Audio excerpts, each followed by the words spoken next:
మీరు అనుకుంటారు నేను ప్రార్థన చేసేస్తున్నాను, మీరు ప్రార్థన చేసేస్తున్నారు అనుకుంటారు. మీకు ప్రార్థన చేయటం రాదు. అందుకే మనస్సులో అనుకోండి. గట్టిగా ఏడవనవసరం లేదు బయటికి.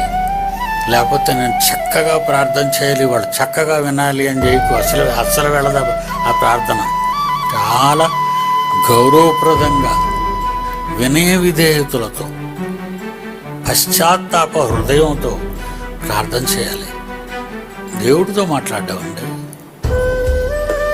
మామూలుగా పెద్దోళ్ళ దగ్గరికి వెళ్ళి మాట్లాడలేరు. మీరు కలెక్టర్ దగ్గరికి వెళ్ళి మాట్లాడలేరు, ఐఏఎస్ ఆఫీసర్, కమిషనర్ దగ్గరికి వెళ్ళి మాట్లాడలేరు. వాళ్ళ దగ్గరికి వెళ్ళి గజగజలు ఆడిపోతారు.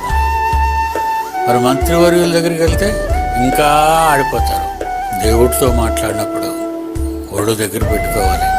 నువ్వు ఏడ్చేయడం కాదు. నీ ప్రార్థన కరెక్ట్గా వెళ్తుందో, హృదయపూర్వకంగా వెళ్తుందో లేదో చూడు.